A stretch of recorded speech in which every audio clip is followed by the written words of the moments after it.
Welcome to the Estate Professionals Mastermind Podcast, a podcast for estate professionals who earn more, work less, and make a huge difference in their communities. If you get value out of this free content, be sure to check out probatemastery.com, where you can get live classes, access to weekly coaching, and valuable courses.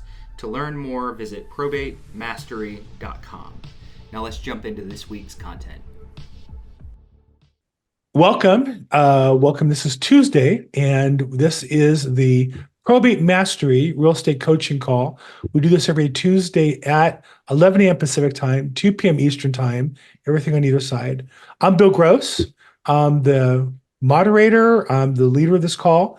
I'm a practitioner. I'm in Los Angeles, California. I sell real estate, list houses, sell houses, and commercial property in probate. Been probate focused for 5 years, took this training and learned how to do it, and have built a great business as a result. You can find me at Bill Gross Probate or Linktree, linktr.ee/Bill Gross. This coaching program is part of the Probate Mastery program, probatemastery.com. And if you go there, we're actually in the process of redoing the website, so it's not going to look like this, I suspect, in a couple of days. But there's a lot of free information.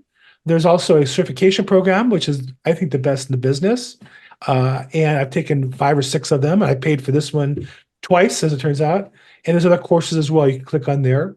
And then you can continue the conversation on the Facebook community, which is Estate Professional Mastermind. And there we'll post replays as well as promotions, as well as probate content, and put your probate content as well. Separately, I host probateweekly.com. You go to probateweekly.com, put your email address in and register, or scroll down and see it on audio formats or past episodes on YouTube. And I have a probate-focused group called probateweekly.com based on the podcast. Okay, so, and again, Facebook groups, we got that. And what page is subject to change, just kind of FYI. And is Lou on the call? I don't see him. But Lou is kind of like the team leader who handles all the administrative and questions, and he'll put a chat in here at some point if you have questions on how to take the program. So I am a practitioner. I'm not a coach who did this 8 years ago and sung you on what worked back then, but I do this stuff every day. I reach out to attorneys, which is my primary form of business, is working on attorney referrals. And I work with families that call me as well. I use social media as my secondary source for business, and then my network with real estate agents and investors across the country. This is meant to be participative, so feel free if you have questions to either raise your hand, drop it in the chat box, or just unmute yourself and jump in family style if you want to. But the purpose of this call, this is not, we have all kinds of coaching material and recordings, but the purpose of this call is, I get asked all week long, do you have a question? When's a good time to chat? Well, this is what it's designed for, because that way I can answer your question and record it, and at the same time live share it with other people on the call. So love to have you jump in, ask questions, share your victories, share your challenges. We'll work on them together and try to work through them together. And there you go. So question. Who has a question, or how can I help you guys? Let's get started. Bill? Yes. Question 1 is the probate mastery. That begins next week, doesn't it? I should know the answer to that question, and I don't. So there's 2 programs. There's the on-demand program, and there's a live coaching version of it. And I believe Bruce is launching a live version next week. Oh, I should also add, I won't be doing this call the next 2 weeks because I'm Jewish, I'm religious. It's our holiday of Passover, so I'll be off next Tuesday and the Tuesday after. And I believe Bruce is doing one of them, and I think the other one is the launch of the Probate Mastery program, if I remember correctly. But I won't be here I'm sorry, I don't remember. Hopefully somebody will know and chat up with you or put it in the Facebook group. I'm sorry about that. Yeah, can I say something about that, Bruce? Yeah. Or Bill? Go. Bruce's probate mastery course is incredible. I recommend it to anyone. This will be my 3rd time doing it. Wow. It's amazing. Wow. Okay. Well, I did it when the predecessor owner did it, Chad Corbett, and then I did it when it was redone here at Probate Mastery. Paid for it both times. And when people ask me about the certification program, I don't. It's funny. I didn't even have the certification on my email. Now, maybe that's a mistake, or maybe I left it off in my hurry to do it. But to me, the real value is what I learned, the content, the perspective, the vision of what we could do as building a probate business. That was a real value for me more than just the marketing. So, but thank you, Doug. I appreciate Oh yeah, the it's just the structure that you do. I mean, the whole class from beginning to end, all the parts that you need, all the resources you need, the contractors, and then Bruce's sales technique is so advanced. Yeah. It's really it's great. I can't wait to do it again. Oh, great. He is a great salesperson and great sales coach. I took his class on phone calling. I've taken several of his classes, and he's very, very good. So I'm here again. I don't want to fill those boots. I'm here primarily as a practitioner to share what I'm doing or how I approach problems, or maybe facilitate a discussion how we can solve problems together. But he really is the head coach as far as the probate business. But thank you, Doug. No, I've got I got an All the Leads website that you guys built for me. It's excellent. But I haven't been aggressive about it, but I'm still having success. So I just can't imagine what's going to happen. I mean, I made 10 contacts yesterday and got 3 hot leads. Wow. And they're extraordinary properties. Wow. The timing was just right, and I simply used the opening that Bruce taught me, and it really works. Thank you. What kind of contacts were you making? Were these attorneys or families, or who are you reaching out to? Probate PRs. Okay. And so you bought the data through one of the data sources and just made those phone calls? Yes. And are these people that you mailed to as well, or just went straight to a cold call? No, I just took a cold call. And then for the benefit of everybody on the call, where is it that you do business? Seattle, Washington. Very nice. Well, good luck with those leads. Circle back and let us know how they turned out. Okay. All right, Doug, thanks so much. Okay, well, there you go. There is somebody who was doing what he was taught to do, and as a result, imagine this: you talk to people who might need to sell a house. Some need to sell a house. Imagine that. What a coincidence! What a miracle! It's really that simple. Wow! Imagine that. Talk to more people, make more money. Wow, it's hard to believe. Okay. Well, there's a saying, even a blind squirrel finds an acorn once in a while. So I don't know if you're a blind squirrel, Doug, or you're a squirrel who's highly effective making phone calls. But either way, congratulations. Well, I can't believe that I was making it more difficult than it really is. Very nice. Very nice. Okay, cool. Who else has a question, comment?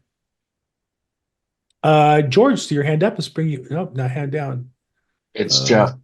I'm sorry, Geoff. I saw hand up and I saw Yeah, down. I'll add to that gentleman's remarks. I think people get freaked out when it comes to probate and really not knowing their roles because of the legal process that takes place. But after really going through Probate Mastery, I was a Chad Corbett student as well. The attorneys have their role, and you have your service that you provide that the attorney doesn't, provide. And so really just about getting out there. And I think COVID really had an impact on everybody just staying at home. But, went out today in my neighborhood, there was an estate sale. There was a ton of people out there and just did some driving for dollars. And that actually ended up just kind of walking the property, met the guy holding the estate, and had it set up pretty nice, had everything priced out real well. And going to interview him. We're gonna meet up and have an interview and talk about estate planning, how to prepare for it, his value to to folks that are going through that process. So you just got to get out. Sometimes you just drive in your own neighborhood and you'll start finding gold nuggets all over the place. That's nice. Now, Great job. Geoff, I can't help but notice in the background you have the NCREA. Is that something you've done in the past? Is that something that you are involved with regularly doing commercial real estate? And can you share a little bit? Yeah, I am part of the organization with Michael. My son's doing some marketing for him right now, and have offered my services to help out on people wanting to know more about commercial real estate agents transitioning into commercial. So it's a big opportunity, especially with everything transitioning right now. So I will say that at the last time I was in production before my current company, we weren't allowed to do commercial. We had to refer commercial to commercial agents. And in retrospect, that was just a broker's way of getting business for the commercial agent. Because in reality, the commercial, in my experience, a lot of it is a lot easier. Now, I would say that finding a property for a buyer requires a lot of specialization, and establishing the value uh, is very specialized as well. But the paperwork's way easier. The compliance is way easier. And the relationship, if it's more important than the property, um, oftentimes as it is in probate. And so for me, I went from being scared to do non-residential to doing some land and an occasional commercial to last year was about 50-50 to this year. I have a huge flow of commercial leads right now. And I don't want to give it the residential part, but I would say to any agent on this call, um, I believe every business is getting more competitive all the time. And the only antidote for that is you being better all the time. I'm not just allowed to do commercial and do them poorly. I've taken the time to get educated, took classes on the product and the contracts and the documents and such. I believe I do it really well. I think I serve my customers better than commercial agents who don't know probate at all. So I don't know if Jeff's a program you're involved with or not. You were the XP Realty, right? yes, formerly with EXP. Oh, not with currently with. Okay. So Yeah. I would say, we at XP have commercial training. You're with the NCREA, have training. You got to learn the product. You got to learn the systems. You have to learn the tools. I would not say just learn how to get a lead and put in a contract. I would say learn how to serve your customers better. But I would say it's definitely, if you're in probate, and you might say, well, anybody who has commercial property would have an estate plan. Not true. I can tell you from personal experience, not true. So, Geoff, thanks for at least having your backboard and back there and sharing it with us. And you sold that big piece of property over on Florence. I sold. had my radar on that thing. I pitched it some people. They were trying to look at what was the highest and best use on that property. Congratulations. Mm-hmm. That was actually a really good deal. I'll share with you, since you brought that up, and I don't want to brag about myself, but to share the possibilities of probate. So I had a transaction by going to court at LA County, probate courts on the second and sixth floor. On Wednesdays, on the first floor was sheriff's sales. And so there's a property there that was sold in a sheriff's sale. And I met an attorney who I kept in touch with. He later called me and said, hey, no, you do probate. And they had a residential property. It was in the city of Walnut, near where I do business. And it was a fairly standard probate sale. Needed court confirmation. I got it done. So he called me about those commercial properties. I stayed in touch with him. And he turns out to be one of the leading appellate attorneys in Orange County. He's not a probate attorney. There was a civil suit about a probate, and he had to appeal it on behalf of the client and won. And they got control of these commercial properties that just referred to that I got to sell. And while I'm not an expert on commercial property or the Florence market, I'm an expert on the probate process and was able to talk agents through what that meant. And so, again, I think, thanks, Geoff, for at least sharing that these are opportunities for us, but you got to put the work in. And whether it be NCREA or, like I said, EXP, we have training, or whatever your company is, learn the product, learn the process, learn the tools, be a professional, but expand your toolbox and you'll have more opportunities for doing business. So thanks for sharing, Geoff. Appreciate it. Yeah, I'll add one more thing too. You being with EXP, one of the benefits that I really dug about it is the ability to partner up with some of the commercial guys and some really high caliber folks that, industrial, 20,000 plus square feet of warehouse, and you're kind of like lost in the dark.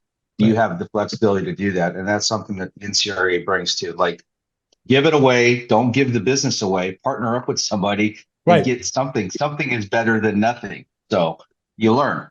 Right. And I think that there's a value for the knowledge about the product if you don't have it, but there's also value for the relationship with the customer.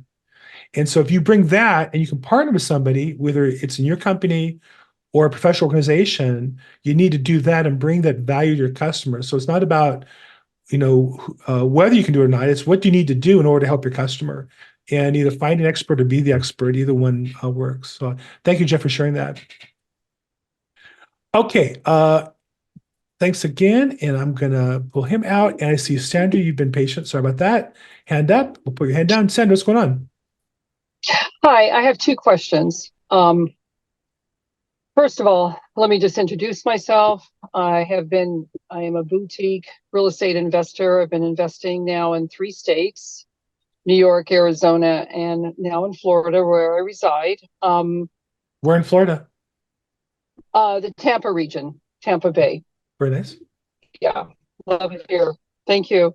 I used to live in California. I used to live in Boca, and I go to Surfside every year for vacation. So I love South Florida. It's a beautiful state. It's pretty. 2 questions is that does anyone? I'm just learning this, and I took Bruce's course, and it was wonderful. I got so much out of it. But does anyone here find the family member, the PR, the executor, whomever, to get turned off by someone, say, who really in the end result, obviously we're bringing value to the table, and I get that, but the end result is that we want the real estate. I don't have my license, and I don't want it purposefully. So it'd be something that I would want to purchase for myself and or flip out to someone else. Do you find the family is that a turnoff for them, do you think? A turnoff that you're an investor, that you want to buy the property from them?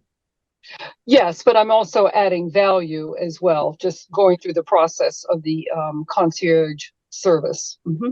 I only approach people as a realtor. Now, I do have people call me as investors and real estate agents where I become an investor. I'm an escrow to buy a property. I bought property, flip property. But when I reach out and market myself, I'm a real estate agent. That's just my tactic. I think the way I'd answer your question is, someone a realtor and someone an investor. Your job is to find the ones that want the investor. And there are going to be ones who can say, oh, no, I don't want to talk to you. I only want to list my property and go through the retail process. They're not for you. Now, should you monetize those leads by working with a realtor and turning over those leads and coordinate? I call that 2 bites of the apple. It's difficult because if you talk to them and then you refer them to a realtor, in their mind, that relationship isn't positive. They're just a realtor from the investor. But they can call them cold. There's no reason not to. At least now you have a name and a phone number, and maybe you add a little bit to the lead, some color, who they are, what they're looking for, and so on. So I would always encourage anybody, if you're a realtor, find investors in your market that you can refer leads to that you can't list. I would encourage any investor to find a realtor for people who want to go to market and don't want to sell to you directly. And again, you're looking for those who want to work with you. I think one of the keys in marketing that's changed, because I think the business is very competitive, and it changed from the 1970s and 80s, which was, it was all a numbers game, to you want to look for people who want to work with you. Correct. And so you would say to me, well, I'm a cash investor and I make it easy. I give you cash price. I handle all the, take the hassle out of it, something to that effect. You're looking for people who appreciate that sales pitch. There are other people who say, well, I don't want to do anything. I want somebody who's going to do it all for me. And I want to be like the project manager and point here and have you do this and have you put cookies in the open houses. And okay, they want a realtor. And I think you want to find the people who want to do business the way that you want to do it. Okay. What I was planning to do is, working the concierge side of it and helping them as well, because that's important. That I know that's very important. I'm just wondering how it's handled. So let's just say, I get a prospect and I'm sharing with them for free the concierge services, but at some point I have to interject that I really want the property. And obviously there's questions to ask them to find out what they want to do with it. So that's all I'm asking. If that, So I think every business, if I maybe I can redefine your problem this way. Every business has to define the things they're willing to give for free as a way to engage with prospects, right? So as a real estate correct. agent, I'll give anybody market data. I'll give anybody documents on their properties. You know, like if there's a lien or a copy of a notice of default or a copy of the grant deed, I get that for free. I'll give it to you for free. There are other things that I'll advise you to for free, like, well, who's your vendor who does this? I'll recommend you to that person because that person in turn is going to feed me business back. That's just creating good business. And there's other things I don't Correct. do for free that I would charge and say, like they'll say, well, will you come to my house and give me analysis? I don't do that. Will you come to my house and advise what we need to clean up before we go? Once we list the property, I'll do that. But if we're not listing it, I'm not going to spend my time. I bill out my time at $400 an hour. I don't charge you that, but in my business, that's what it costs for me to show up, and drive time there and back included. It's a 2 or 3 hour investment. You're not willing to pay for my time. I don't want to spend that time either. If you're not willing to list your house with me, you're not committing to me, then I can't afford to put that kind of investment into your property at this time. I said a little nicer than that, but that's kind of the shortcut. So you have to decide where your limits are, and then just work with those. And I don't think there's not a right or wrong answer. Some people give out more marketing material, they give out more, stuff for free. There's some people who do some work for free. There are a lot of people who go to the house for free to meet the person, and that's your business decision. But I think you need to kind of write those rules that fit for you and also work for you. I'll give you one other example. I'm 65. I want to exercise every single day. It's important to me. I like to be home at 5 o'clock in case my grandkids. 2 years on. I would be home at 5 Sorry, in I case don't mean to interrupt you. Good. I would be home at 5 o'clock in case I can grab some time with my grandkids who live 4 blocks away. So I don't want to go out and be stuck on the other side of town at 5 o'clock and drive home through traffic. I don't want to drive in traffic. So I structure my business so I can afford to do all that. You might say, well, gee, Bill, you sound a little soft. Well, no, I want to be productive, and I don't want to waste my time driving. I don't want to waste my time doing things I don't want to do. So you have to decide where your rules are and play them. And I would say those are rules. Those are things we constantly think about and adjust. I think you're asking the right question. And I also think that by having more people I'll give you an example. I have a prospective lead right now, but they might want to try to borrow money in probate. Very expensive money, about 12% per year. Not to sell the property. Well, I referred it to somebody because that somebody I referred to might refer me a lead down the road. So I may not get paid on the listing, but I don't have to list the property and sell it. But if I give him a lead, he might give me a lead down the road. So I try to feed my own organization as a way to give away free value that is like planting seeds for me in the long run. Okay, thank you. Thank you very much. That's very helpful. My next question is there any fear when talking to, say, an attorney and pitching to an attorney to be part of the team, the concierge team, that the attorney and or the property manager may just turn around and steal the idea and market it themselves? I don't have that fear. I think that anybody who takes your idea and doesn't include you in it is stupid. So I rather not work with stupid people. So if that's how you are, and you want to compete with me, well, you're already stupid. We established that. So good luck. I mean, if you want to compete with me on your knowledge of real estate and probate real estate after, 15-minute phone call, good luck. But there's plenty of business. I wouldn't worry about it. I think there are going to be people who take your information and use it. And those are, again, people you probably don't want to work with, in my experience. Okay. All right. Okay. Thank you so much. Thank you. Sure. Yeah. Thank you. That doesn't mean I've been burned by people who take advantage of things. It just means you can't really control that. Exactly. Okay. Exactly. In the chat box, thanks, Sandra. In the chat box, Doug says, I need to know about commercial, Geoff. Okay, you guys should connect together, and I have both your contact in case you guys don't get set up. He's an REO agent, and there's a wave of commercial REO coming. There is a wave of commercial REO. I'm involved with one. How's this one for probate?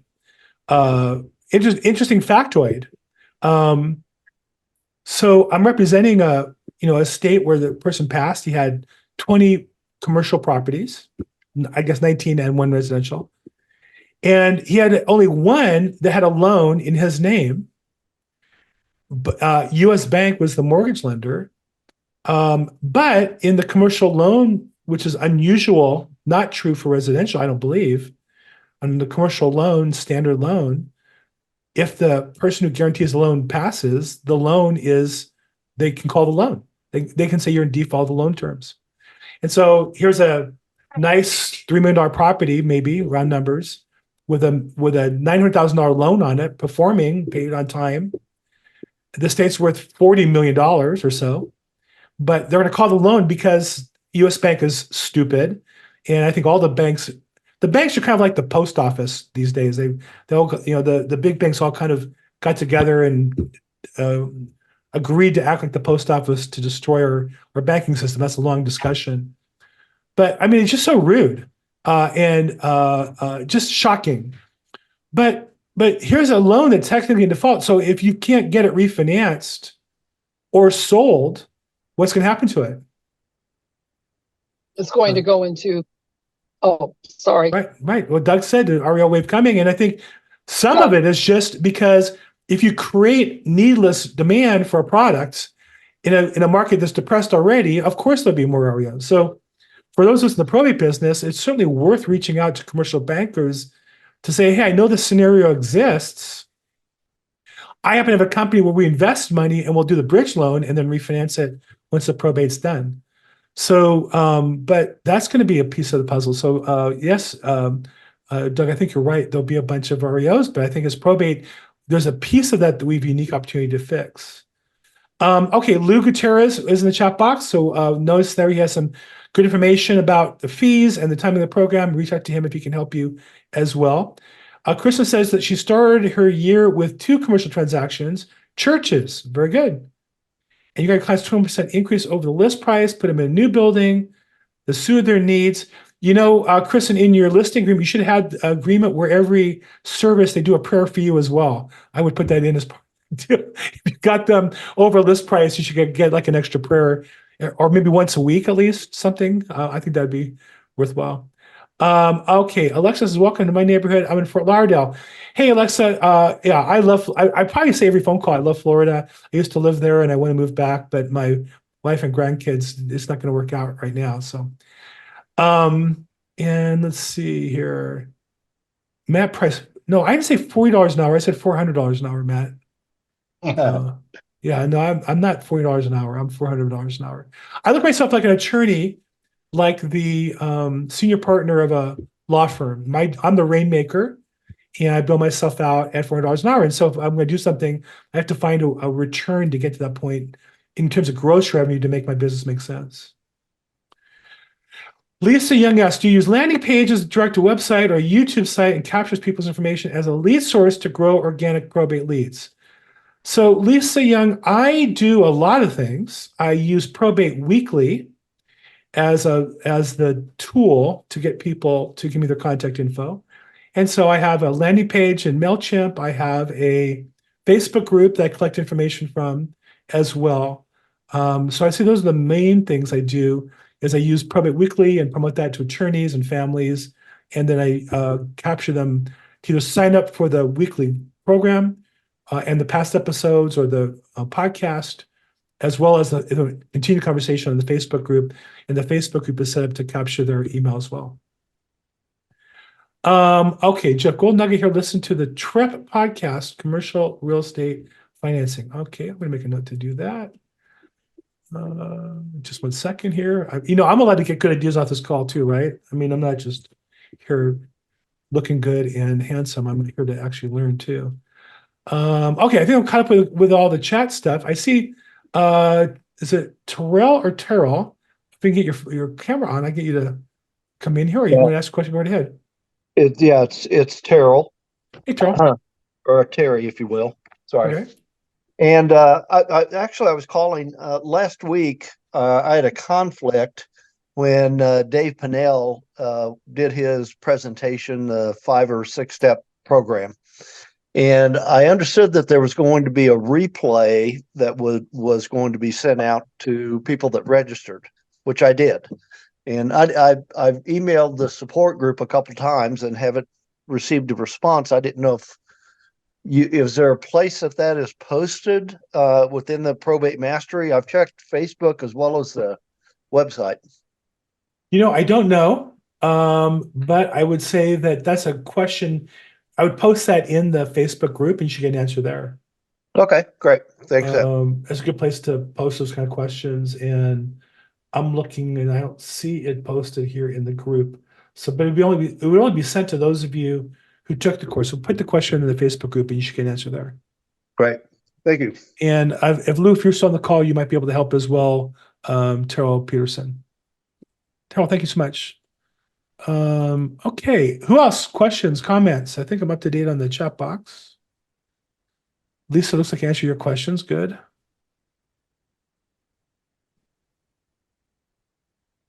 Can I ask an odd question? Please, I like odd questions. This is Janey Bishop. Janey Bishop, any question from you is an odd question by definition. I know. Yeah. Because I do some promotion around the probate, I get all sorts of miscellaneous calls. And, I get calls from people that clearly need help, but don't have a ton of money. And so I'm not always sure what's the best way to help them.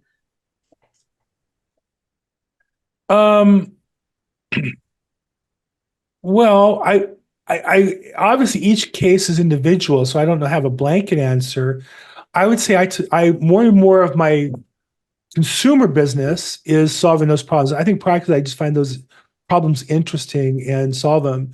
So I say if they have equity, there's a way I can probably help them to cover the costs for the filing and the attorney's fees. Oftentimes, I think you and I worked with a lead once. Janey happens to be kind of in my neighborhood in Southern California, where I really worked hard at answering the question. I'm going to inherit $200,000, $300,000, $500,000, but I don't have a penny, and I'm completely incompetent business-wise. Not incompetent mentally, but signing papers is beyond me. I can't use a computer. I don't know how to e-sign. Because now you have a probate and a self-property. Selling a property, in my experience, brings most customers to their knees. I literally had just an occupant today say to me, how do you manage all this? I've just seen the appraiser, the inspections, the retrofit guy, the this guy, the that guy. How do you manage all this? I said, well, you're not even seeing A, the real estate sales paperwork, or B, the probate paperwork.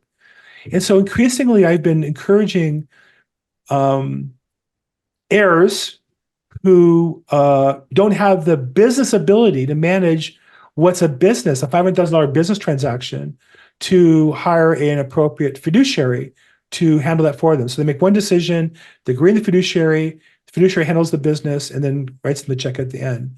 So to answer your question, I don't know the specifics, but that's an area that I get a lot of, and I've worked really hard at finding ways to get them the cash, get them expenses paid, find them some no-cost alternatives, find them fiduciaries, things like that. You're muted. Thank you. As I can imagine from just the things I've seen in my limited practice, I can't imagine what you've seen in yours, but man, people name the wrong PR often, don't they? Yeah. I think, well, most often the wrong person.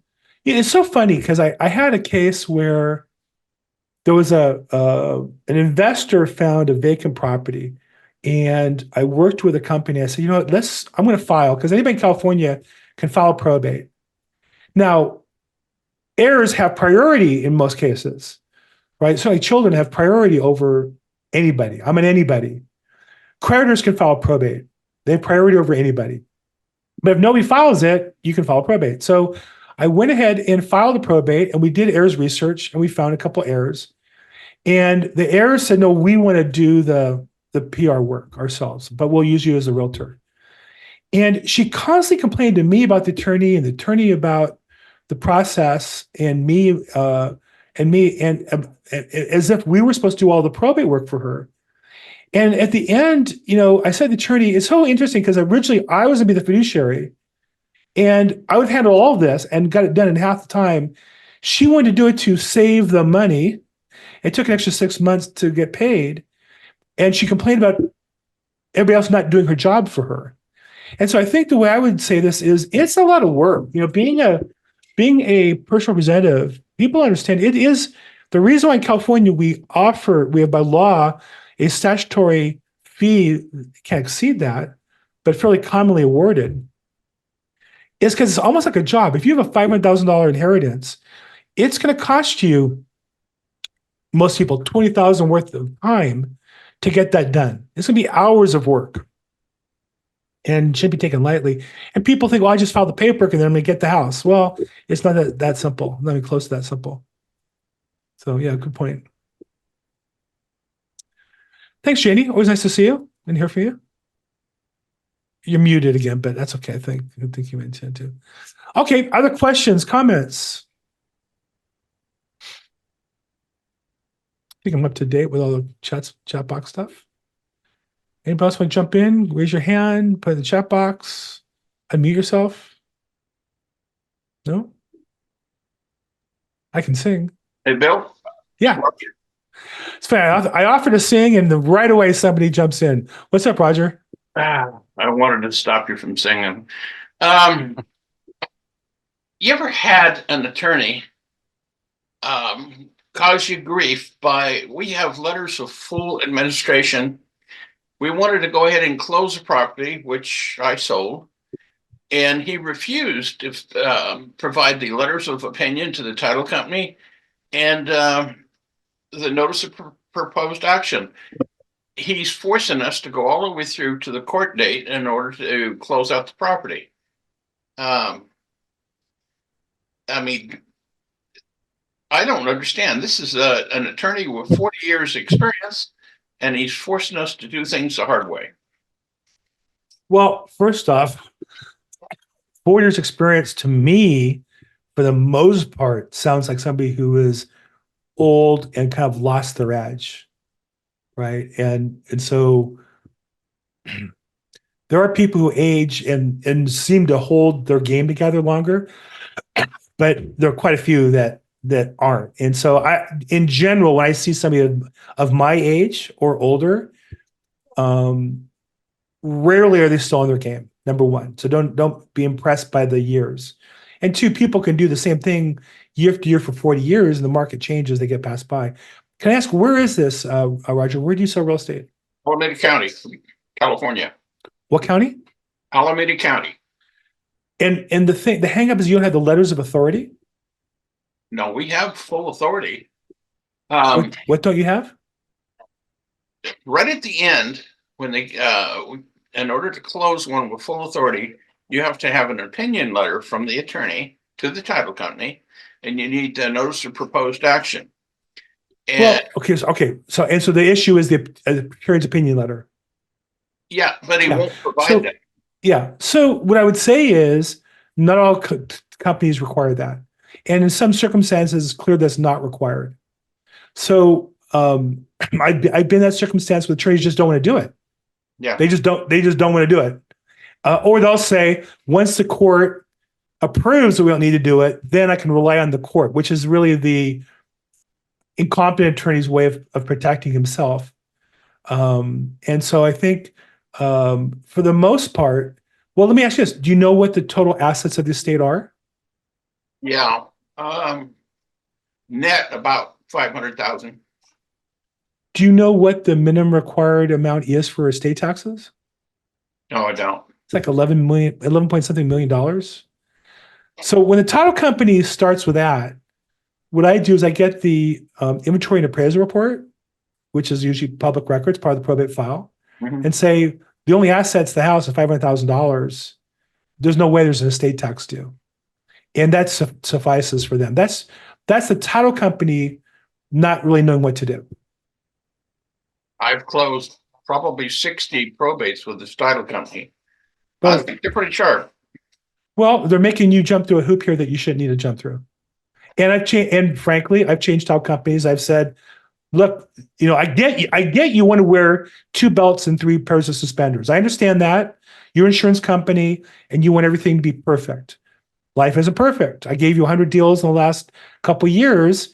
There's a reasonable standard. And here's a case where the estate, the total value is $500,000. Unless $11 million shows up out of thin air, they're not going to have estate taxes due. And if they can't see that, they're really in the wrong business. I'm sorry.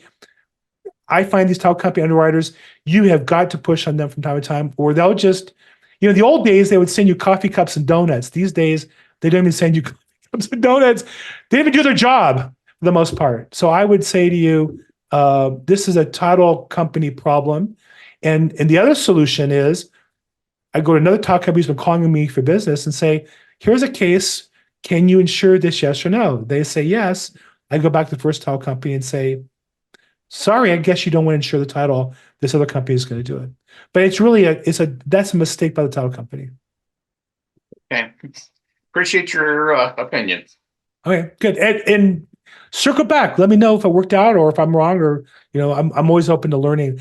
Literally. I mean, I don't want to pretend I know everything.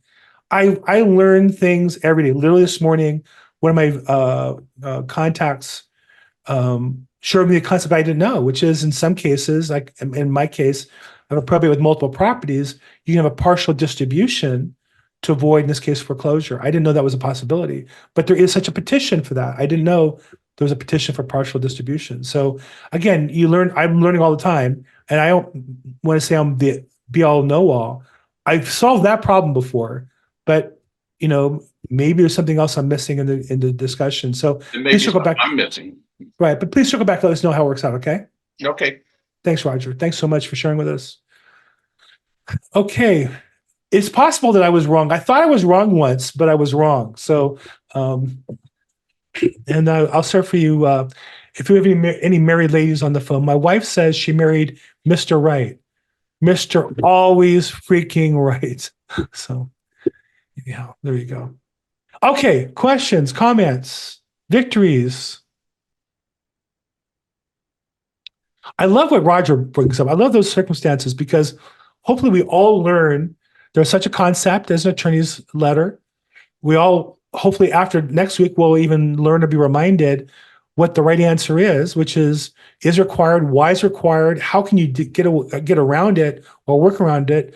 Maybe there's a title company that will work around it and some others won't. So that's the kind of stuff that I want us to all learn together and share together to be better at. Okay, Marcia says she's enjoying looking at Ray's ear. I don't see. Oh, there's Ray, and is that his ear? That looks like his hand. Okay, good. Well, Margie, we're here to please, and so if you want to maybe record that, and you can put it on the loop, and you can watch his ear. Oh, there you go. It is his ear. Okay. Thank you for sharing that, Margie. I used to have a weekly call, and I had a guy who'd come on and he would take his shirt off. And it didn't really bother me. I didn't think it was appropriate, but then I would have people in the chat box complaining and I'd take them off. And he called me and said, how can you keep kicking me off? And I said, I don't really care, but there are people who find you're not wearing a shirt offensive. And I felt like, if you're really good looking, maybe there would be women who appreciate it and I could charge money for it, but like an OnlyFans page. But I said, apparently you're not that good looking. So.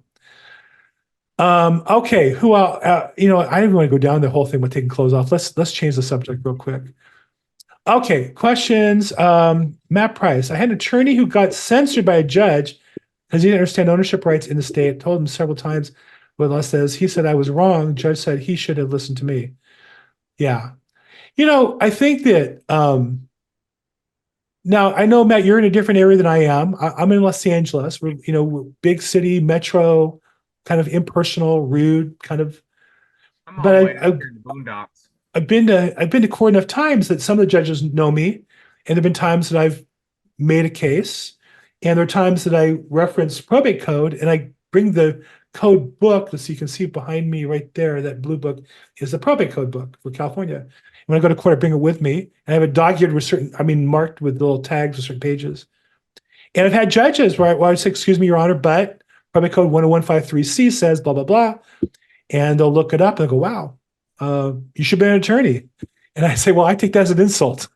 But I do think that it's important to know these. And just because somebody is an attorney, in general, the law is so broad, and the area of probate is relatively narrow but deep. And so I would never expect an attorney, just because an attorney knows more than I do about probate real estate. I would assume the opposite. I would assume I should know more about the probate code as relates to real estate than almost any attorney. The few top 5% who are probate specialists will know more than me, but the rest won't.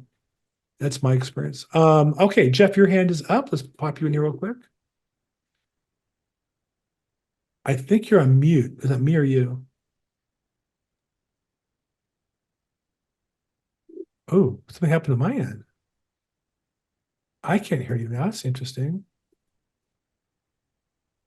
Testing 1, 2, 3. Can you guys hear me? Okay. And Geoff, can you guys hear Geoff as well? Cannot hear Geoff. I can't either. Geoff, I suspect it's not your Zoom app, but maybe your computer mute or microphone button or something.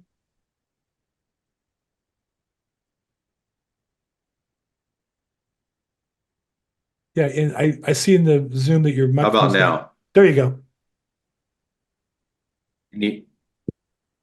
Okay. All right. So with the NAR, the commission deal that's going on right now, I think with probate, they're already pretty much standardized, right? No, The 5%. no. In LA County, I'm curious how this is going to play out by not offering compensation, on that. Do you have any perspective on that? And I can't hear you either. What's going on here? okay. Can you hear me now? Can you hear me? I can hear you fine. Okay. So the question is regarding the NAR lawsuit and particularly how it relates to probate. Misnomer, probate commissions are not set. The process is set for court confirmation in the law and by local rules further refined. So, and I know you told me, Geoff, I'm sorry, I forget. Where do you sell real estate? What county are you in? LA Orange. Yeah, same as me, LA County. So LA County has local rules that limit commissions on court confirmation probate sales only at 5% for single family homes and 10% for land. An interesting distinction. So that's only for court confirmation sales. There's no limit in the probate code that I'm aware of, and there's no limit in local rules for non-court confirmed probate sales. Be whatever parties agree to. Now you have a higher standard because you usually have a fiduciary responsibility to the estate to treat them fairly as well. And so I also think that everybody's a little hypersensitive to commissions. And I think the other question you asked, which is, how are we going to offer commissions to cooperative agents going forward? And the answer is, I don't know. I don't know how that works out. I'm getting ready to record a piece on that again for my YouTube. I think the whole thing is just a big scam. I think the whole thing is part of a political movement against real estate agents and entrepreneurship in America. Because I'll give you one example for those of you interested. I went on and got if I felt I was cheated, how do I get my piece of the settlement forms online? And I'm going to do a video on this. What's interesting is that the only if you think you were cheated as a consumer, you have to put your transaction details down and how much you paid. The only people who can collect are either A, sellers who know what they got charged, but they knew what they got charged. How'd they know that? It wasn't mind control. B, buyers typically don't know what the commission was because it's not in the closing statement for them because they're not paying it, right? So they're not really going to know. And if they do know, well, then they know. What difference does it make? The whole thing to me is just really nonsense and at the highest order. At some point, And we have not only the lawsuit, and then we have multiple jurisdictions of lawsuit. So we have not yet got clarification that this settles all of those issues. It doesn't necessarily apply to everybody. It only applies to those parties that agreed to the settlement. NAR, certain companies have settled already. Others may or may not agree, but others are not included. But not only that, other jurisdictions may still sue. And on top of that, Department of Justice is reopening their investigation into realtors and NAR and agencies. So who knows what the heck's going to happen? And you could say, for example, that like in the MLS, well, I had somebody on the phone yesterday for another large company here in town, said that they're not allowed to put the co-op commission in the MLS anymore going forward. I said, well, it's in the MLS. I took a listing on Monday. I put in the commission to the buyer's agent, the co-op. That's one of the targets of this lawsuit. The MLS hasn't taken it down yet because they only have to yet. It doesn't go into effect until July 1st, theoretically. So there are a lot of people saying a lot of things that aren't quite true yet, and I don't think any of this is settled, and it would shock me if this is all resolved by July 1st. It just, for all those people to agree to anything, this call is April 16th, for everybody to agree to that by July 1st, I just think would be impossible. So I don't know what's going to happen. Today, I know the rules. I'm going to play by the rules today. And tomorrow, I'll play by the rules tomorrow. And the story I want to tell all the agents who are worried about this, you need to focus on today and worry about tomorrow when tomorrow comes in front of you. There's nothing to do to prepare. There really isn't. And the other thing I would remind you is the story. I tell this one a lot. Two men walking in a jungle and happen upon a man-eating tiger. And one of the guy calmly sits down, opens his backpack, and starts unlacing his hiking boots and putting on running shoes. And his friend says, "Are you an idiot? You can't outrun a man-eating tiger." And the second guy says, "No, you're the idiot. I don't need to outrun the tiger. I just have to outrun you." We don't need to outrun the market. We need to outrun all the other agents. Those of us on the call today are all working on being better agents by learning the craft, learning the business, learning the tools. If we do that, we'll win. There's plenty of business, plenty of people going to need to sell houses. We'll get our share. If we spend a lot of time worrying about the future, and I'm not saying your question's out of line, I appreciate the chance to talk about it, and this is the forum to do that. And specifically probate, I'm not aware of any changes in California law contemplated or in process that make it any different today. But I would just say for all of us, make sure you keep your eye on the ball. Don't get distracted. Don't get discouraged. The opposite. Strengthen your knowledge of the listing agreement. Some agents don't know because they're buyer agents only. In the listing, we specify with the seller, the commission and the listing agents, the buyer's agent's share of it. And by the way, if you leave a blank, the contract's invalid.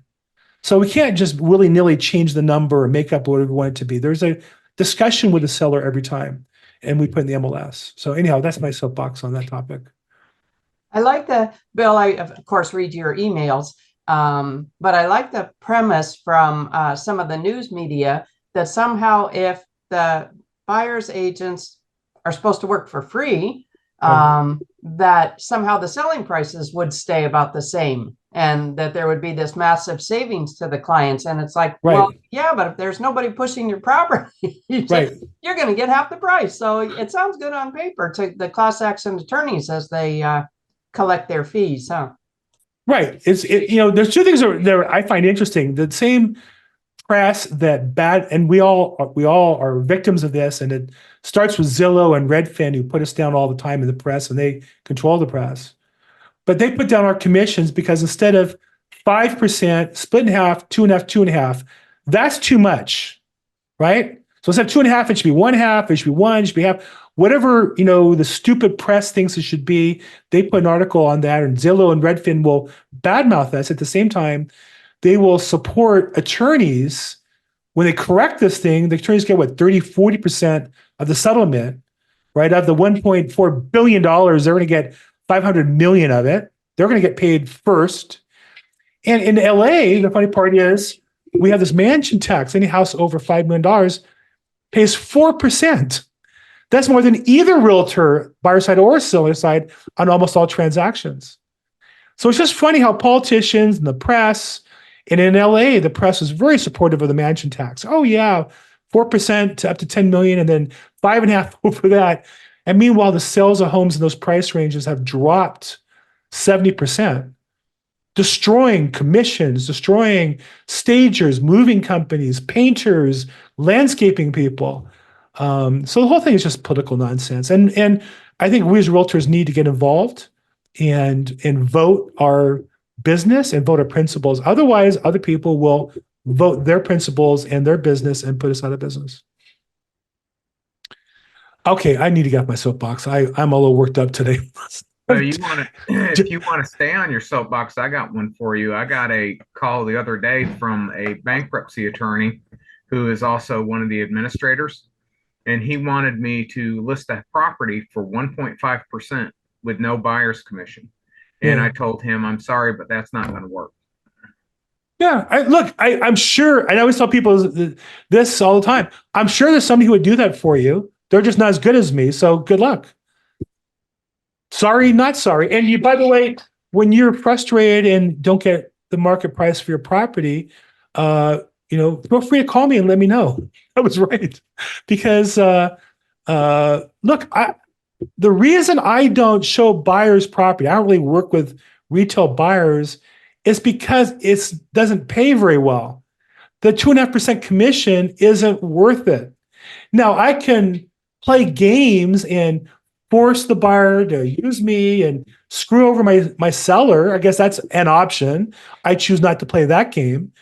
But I don't show property and I don't hold open houses to get buyers because it's not worth my time, but it is worth my time to list. Well, what's that tell you about the buyer's commission? So the whole thing is just so stupid.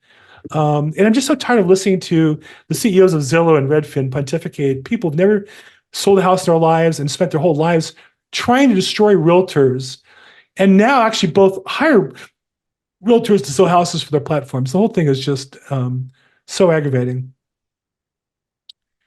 Okay. We turn this into Bill on.